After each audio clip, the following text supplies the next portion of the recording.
كلمات مأثورة توضع بالتاريخ، تظل في الآذان والأذهان والعقول والقلوب. حسن العيدروس معلق لقاء الزمالك والترجي بالأمس يقول: الرايات البيضاء لا ترفع إلا وقت الاستسلام إلا راية الزمالك. نعم، راية الزمالك الملكي لا ترفع إلا وقت الانتصار، وقت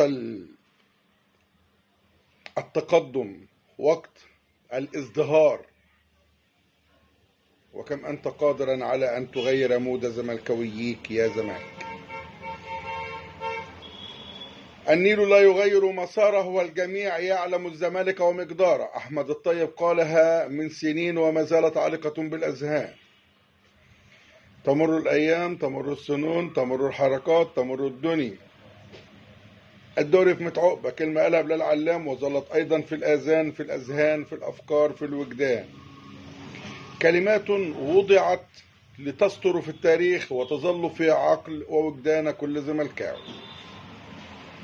يا زمالك يا مدرسة، لعب فن وهندسة، قالها جورج سعد في ستينيات القرن الماضي وما زالت عالقة بالأذهان. كلمات تخرج من القلب فتظل في القلب أبد الآبدين. حسن شحاتة المعلم خلى الشبكة تتكلم، قالها كبير مشجعي نادي الزمالك علي قوطة فظلت في الوجدان. حسن المستكاوي الكبير ونجيب المستكاوي شيخ النقاد الرياضيين حينما أرادوا أن يصنفوا اللاعبين فصنفوا فاروق جعفر بأسطى وسط الملعب، بأوناسيس، برؤى، والتصقت به الألقاب وظلت معه حتى بعد الاعتزال. حسن شحاتة المعلم، ظل المعلم حسن شحاتة حتى وقد اعتزل التدريب نفسه وكان لقبه هو مدرب. أطلقوا على الإسماعيلي شواكيش وعلى الأهلي الشياطين الحمر وعلى الإسماعيلي الدراويش لمجموعة درويش التي كانت في المجموعة وعلى المحلة الفلاحين، ولكن جم عند الزمالك وقالوا مدرسة الفن والهندسة. ألقاب فيها من الفخر وفيها من العزة.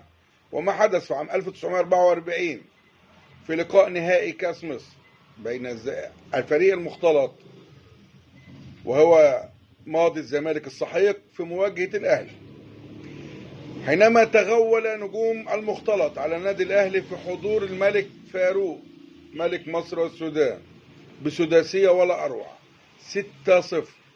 أحرزهم حسن زقلط هاتريك، عبد الكريم صقر، ومختار السحيمي هدفين.